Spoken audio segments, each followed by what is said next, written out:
बुद्धि का चमत्कार। एक बार किसी राजा के दो मंत्रियों में वाद विवाद हो गया। एक कहता था कि धन की प्राप्ति व्यापार से होती है, दूसरा कहता था व्यापार से नहीं बुद्धि से धन प्राप्त किया जा सकता है। इस बात पर कई दिनों तक उनका वाद विवाद चलता रहा और एक दिन आपस में हाथापाई हो गई।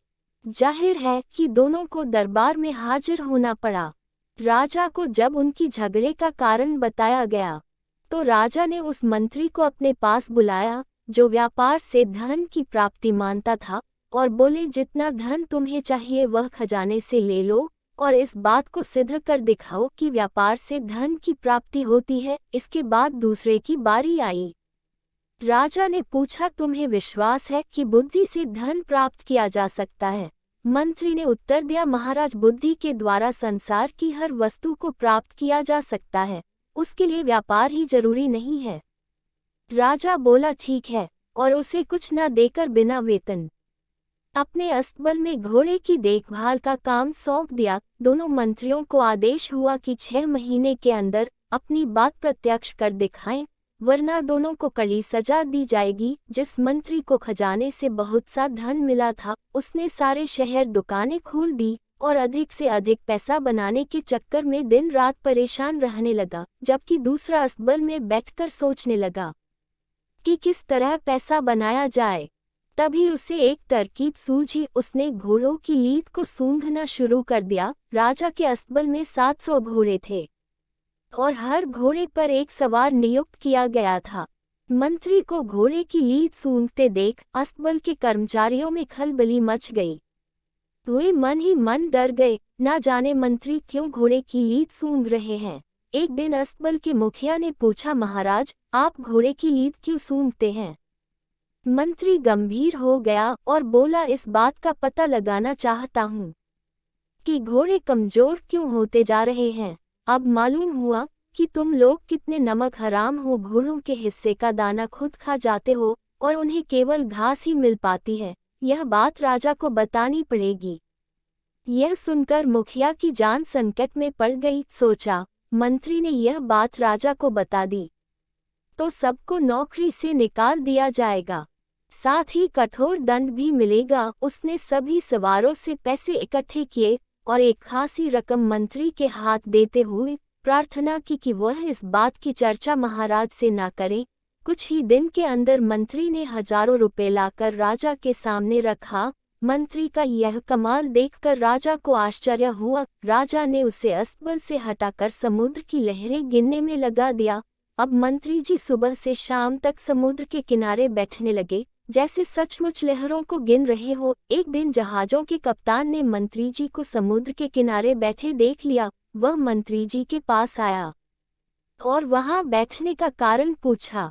मंत्री जी बोले, कई बातें ऐसी है जो सबको नहीं बताई जाती। यह समझ लो कि महाराज ने लहरें गिनने का काम मुझे सौंपा है, लेकिन तुम्हारे जहाजों के आने जाने से लहरें टूट जाती है और राजा की आज्ञा का पालन नहीं हो रहा है। यह सुनकर कप्तान डर गया, कहीं मंत्री जी ने राजा से शिकायत कर दी तो मुसीबत खड़ी हो जाएगी। यह सोचकर उसने अपने मल्लाहों से बहुत सा धन इकट्ठा किया और मंत्री के हवाले करते हुए बोला कि महाराज से इस बात का जिक्र ना करें। मंत्री मन ही मन प्रसन्न हुआ।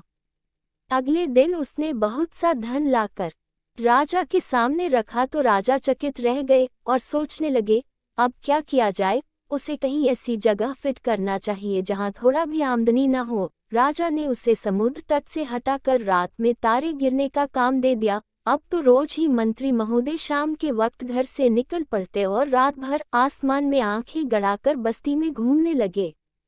अचानक एक रात मंत्री जी उस बस्ती में पहुंचे जहां नगर के धनी व्यक्ति ऊंची हवेलियां बनाकर रहते थे। लोगों ने देखा, आसमान में आंखें उठाए मंत्री जी गली कूचों में घूम रहे हैं।